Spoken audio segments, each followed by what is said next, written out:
Halo semua, bertemu kembali dengan saya Denny Masilaban di mata kuliah Matematika Diskrit S1 Matematika FMIPA UI. Sekarang kita akan masuk ke prinsip inclusion dan exclusion. Jadi inclusion itu ada yang di-include, exclusion ada yang di-exclude. Ketika tadi kita menggunakan aturan penjumlahan, diasumsikan himpunan, kalau misalnya dua himpunan A1 dan A2, itu irisannya 0. Himpunan kosong, ya. Jadi artinya tidak saling beririsan. Nah, kalau seandainya kedua himpunan ini beririsan, seperti apa? Itu yang kita lihat dalam aturan pengurangan. Jika tugas dapat dilakukan dengan N1 atau N2 cara, sama dengan yang tadi ya, ini pakai N, pakai atau, jadi aturan penjumlahan, maka jumlah cara untuk melakukan tugas adalah N1 ditambah N2 dikurangi jumlah cara untuk melakukan tugas yang beririsan. Jadi kalau ada irisannya, berarti kita kurangi gitu ya. Kenapa? Karena irisannya itu terhitung di N1 dan N2 gitu. Jadi kita harus kurangi supaya tidak terhitung dua kali. Ini adalah penjelasan secara kalimat dari apa yang sudah dijelaskan di halaman sebelumnya. Jadi saya tidak akan ulang, Anda bisa baca. Contoh, berapa banyak untaian bit dengan panjang 8 yang dimulai dengan bit 1 dan diakhiri dengan bit 00. Nah, untuk melakukan hal ini kita pertama bisa menghitung bit dengan untaian bit dengan panjang 8, jadi 1, 2, 3, 4, 5, 6, 7, 8. Kita hitung yang dimulai dari 1. Ini ada berapa? Kalau dimulai dari 1 berarti di sini 1, 2 itu sama dengan 7 pangkat 2 ya. Jadi di sini boleh 01, 01, 01 ya sampai ujung boleh 01. Kemudian kita menghitung juga 8 bit yang diakhiri dengan 00. Kalau yang diakhiri dengan 00, yang ini semua boleh 0101, maka ini akan ada 6, ini adalah 2 pangkat 7, ini adalah 2 pangkat 6. Ya.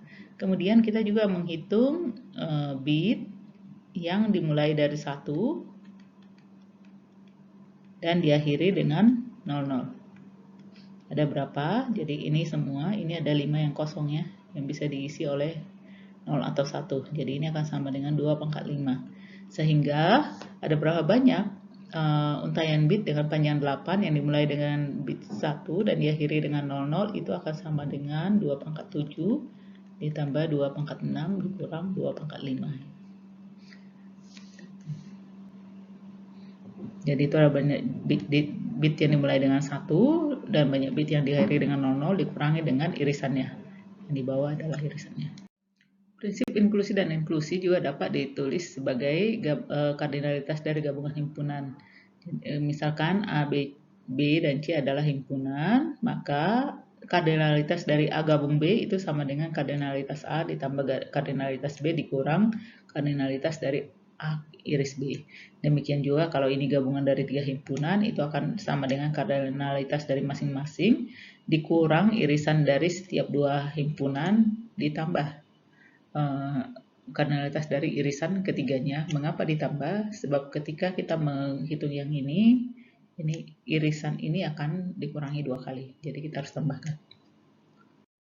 Contoh, siswa sebuah kelas diwajibkan mengikuti kegiatan ekskul. Terdapat 25 siswa yang mengikuti ekskul seni, 13 siswa yang mengikuti ekskul olahraga, dan 8 siswa yang mengikuti ekskul seni dan olahraga. Berapa banyak siswa dalam kelas tersebut? Kita bisa mencari dengan kita misalkan siswa yang mengikuti ekskul seni itu adalah S dengan banyaknya, di situ diberitahu adalah 25 orang. Kemudian yang mengikuti ekskul olahraga kita sebut saja O, jumlahnya diberitahu adalah 13. Kemudian diberitahu juga siswa yang mengikuti ekskul seni dan olahraga, berarti kardinalitas dari S iris O itu sama dengan 8. Nah, yang ditanya adalah banyak siswa. Ya, tentu saja yang ditanya adalah S gabung O.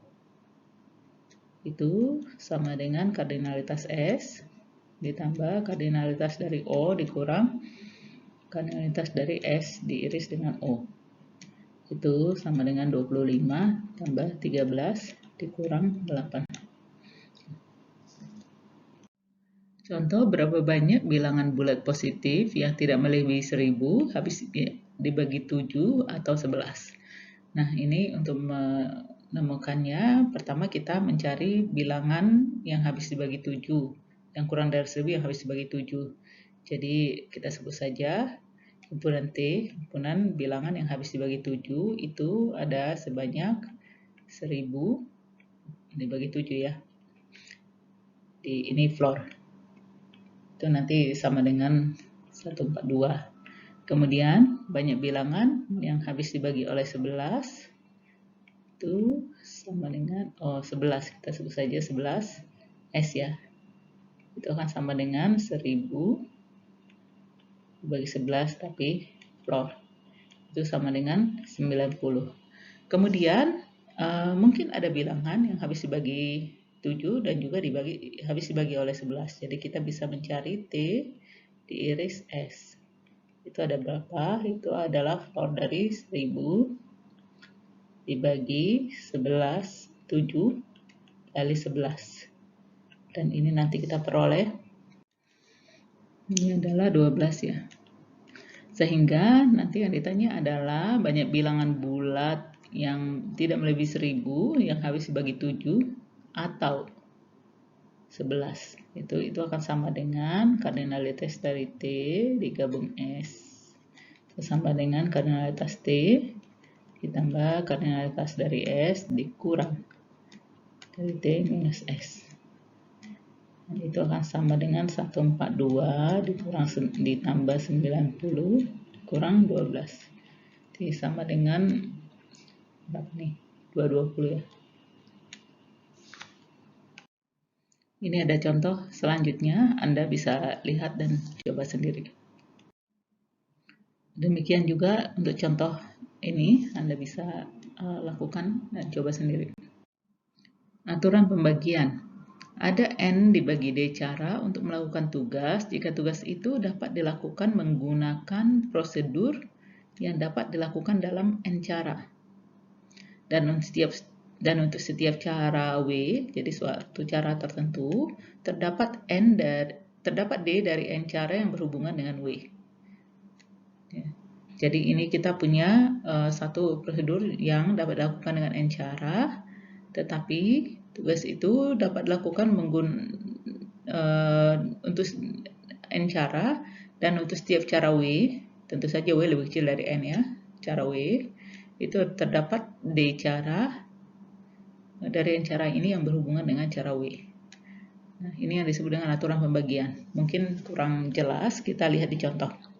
Berapa banyak cara yang berbeda untuk menampung 4 orang di sekitar meja bundar, di mana 2 tempat duduk dianggap sama ketika setiap orang memiliki tetangga kiri dan kanan yang sama.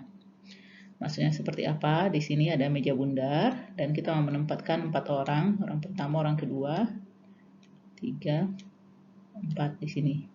Nah, untuk menempatkan ini kita bisa memilih, misalnya ini adalah penempatan, ini kita sebut saja posisi 1, posisi 2, posisi 3, posisi 4. Karena kita mau menempatkan 4 orang, di posisi pertama ada berapa kemungkinan orang? Ya bisa 4.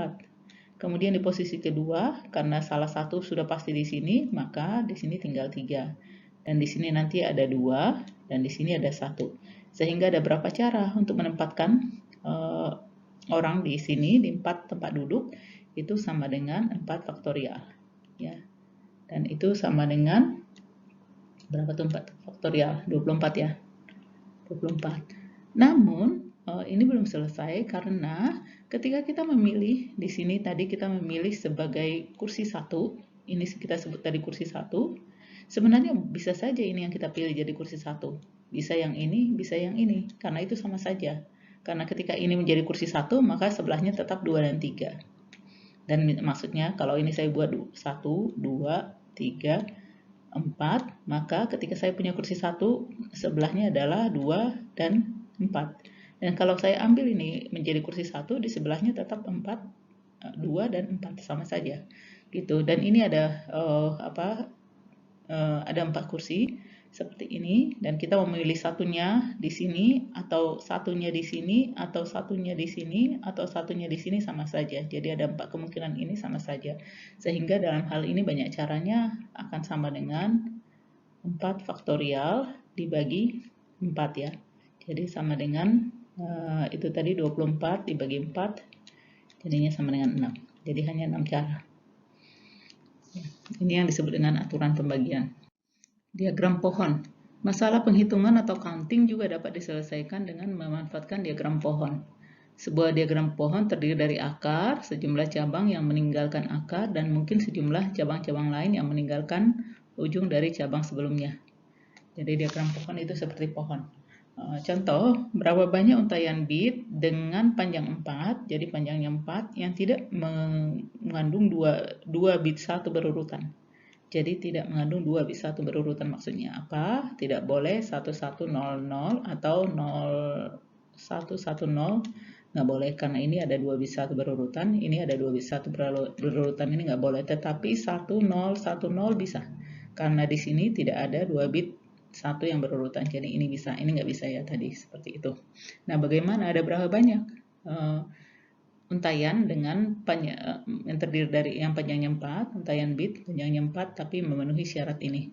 Nah, untuk ini kita bisa menggunakan diagram pohon. Caranya kita misalnya ini adalah akarnya. Nah, ketika kita mau memulai, tentu saja karena ini bit bisa mulai dengan 0 atau bisa mulai dengan 1. Kemudian dari 0 kita bisa mulai apa? Tetap bisa bercabang, bisa dilanjutkan oleh 0 atau 1.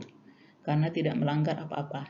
Kalau dari 1, kita tidak bisa melanjutkan dengan 1, sebab kalau dilanjutkan dengan 1 nanti akan ada 1 berurutan. Jadi ini hanya bisa dilanjutkan dengan 0. Kemudian dari sini sama, kita bisa melanjutkan dengan 1, 0, 1, tapi dari sini kita hanya bisa melanjutkan dengan 0. Tidak boleh dilanjutkan dengan 1. Dan ini kembali bisa dilanjutkan dengan 0, 1. Dan dari sini kembali bisa dilanjutkan dengan 0 atau 1, dari sini hanya bisa dilanjutkan dengan 0, yang ini bisa dilanjutkan dengan 0 dan 1, ini bisa 0 dan 1, dan ini hanya bisa dilanjutkan dengan 1. Jadi ada berapa untaian bit itu? Kita bisa hitung di sini 1, 2, 3, 4, 5, 6, 7, 8, jadi hanya ada 8. Kalau Anda pengen tahu untaian bitnya, ya tinggal Anda cari. Jadi ini 0, 0, 0, 0, 0, terus 0, 0, 0, 1, terus 0, 0, 1, 0, kemudian 0, 1, 0, 0, 0, 1, 0, 1, dan selanjutnya. Anda bisa daftar nanti, jumlahnya adalah, Anda hitung yang paling ujung ini, yaitu sebanyak 1, 2, 3, 4, 5, 6, 7, 8. Seperti ini yang disebut dengan diagram pohon. Jadi untuk hal yang lebih rumit, dengan persyaratan yang lebih rumit, kita bisa menggunakan diagram pohon. Demikian akhir dari subbab 61.